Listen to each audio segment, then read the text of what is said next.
5 August দুপুরের ঢাকা শহরের রাজপথে উত্তাল জনতার ঢল। দীর্ঘদিনের দমনপীড়নের অবসানের মুহূর্ত। প্রশাসনের পেছনে সমর্থন হারিয়ে র্যাব পুলিশের ব্যর্থ প্রতিরোধের মধ্যে দিয়ে বহুল সমালোচিত স্বৈরাচারী সরকার প্রধান শেখ হাসিনা দেশ ছেড়ে পালাতে বাধ্য হন।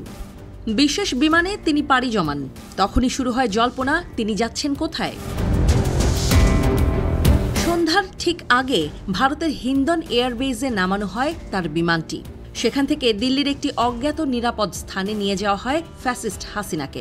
ভারতের কেন্দ্রীয় নিরাপত্তা সংস্থা সূত্রের দাবি, দিল্লির লুটিয়েন্স জোন সংলগ্ন একটি নিরাপত্তা জোনে তাকে আশ্রয় দেওয়া হয়েছে। তবে ভারত সরকার এই বিষয়ে এখনও আনুষ্ঠানিকভাবে মুখ খোলেনি। শেখ হাসিনার পলায়নের পরপরই আওয়ামী লীগের একাধিক শীর্ষ নেতা ও মন্ত্রীদের হঠাৎ করেই দেশের বাইরে চলে যেতে দেখা যায়। এদের অধিকাংশের অবস্থান গোপন। তবে বিভিন্ন সূত্র থেকে পাওয়া তথ্যে উঠে এসেছে, তাদের একাংশ কলকাতা ও পার্শ্ববর্তী এলাকায় আত্মগোপনে রয়েছেন।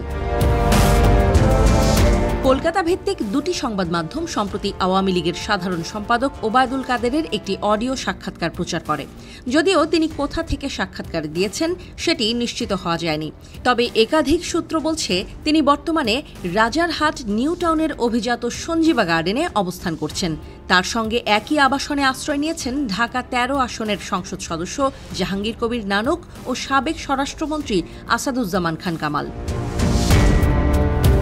টাঙ্গাইল 2 আসনের সাংসদ তানভীর হাসান ছোট মনির ও ফেনী 2 এর নিজামুদ্দিন হাজারীকে দেখা গেছে নিউ মার্কেট এলাকার একটি ভাড়া ফ্ল্যাটে যাতায়াত করতে। আবার ঢাকার প্রভাবশালী এমপি বাহাউদ্দিন নাসিম পার্ক স্ট্রিটের একটি বিলাসবহুল হোটেলে থাকেন বলে গুঞ্জন রয়েছে। অন্যদিকে নেত্রকোনা 3 এর অসীম কুমার উকিলের অবস্থান বলা হচ্ছে উত্তর 24 পরগনার বারাসাতে। আর চাঁদপুর 2 এর মোফাজ্জল হোসেন চৌধুরী মায়া আত্মগোপনে রয়েছেন পার্ক সার্কাস এলাকায়। ঢাকার সাবেক সংসদ সদস্য ও চলচ্চিত্র তারকা ফেরদৌস আহমেদ যাদবপুর অঞ্চলে এক পরিচিত ব্যক্তির বাড়িতে আশ্রয় নিয়েছেন বলে জানা গেছে। তবে এই তথ্যে রয়েছে ধোঁয়াশা। কলকাতায় বাংলাদেশের পলাতক রাজনীতিকদের অবস্থান নিয়ে সাংবাদিক, বুদ্ধিজীবী এবং সাধারণ মানুষের মধ্যে ব্যাপক কৌতূহল সৃষ্টি হয়েছে। কিছু সূত্র দাবি করছে, বাংলাদেশি শীর্ষ নেতারা ভারতীয় নিরাপত্তা সংস্থার কড়া পাহারায় রয়েছেন এবং জনসম্মুখে আসার অনুমতি তাদের নেই। ভারতের কেন্দ্রীয় স্বরাষ্ট্র মন্ত্রণালয় বা পশ্চিমবঙ্গ সরকারের পক্ষ থেকে অবশ্য এ বিষয়ে কোনো মন্তব্য আসেনি।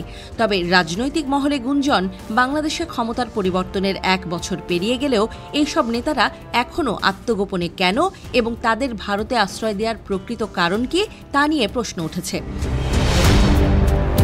বাংলাদেশের সাধারণ মানুষের মধ্যে এই ঘটনার প্রভাব সুদূরপ্রসারী। 1 দশকেরও বেশি সময় ধরে ক্ষমতায় থাকা একটি দলের এমন নিঃশব্দ বিলুপ্তি ও নেতাদের আত্মগোপন বাংলাদেশের রাজনীতিতে এক ঐতিহাসিক পালাবদলের ইঙ্গিত দিচ্ছে। অপরদিকে ভারতের অভ্যন্তরেও এই বিষয়টি কূটনৈতিকভাবে সংবেদনশীল হয়ে উঠছে। এই পরিস্থিতিতে প্রশ্ন রয়ে যায়, স্বৈর শাসকের পতনের পর পালিয়ে যাওয়া আওয়ামী লীগের নেতারা কবে প্রকাশ্যে আসবেন? ভারত সরকার তাদের কতটা আশ্রয় দেবে?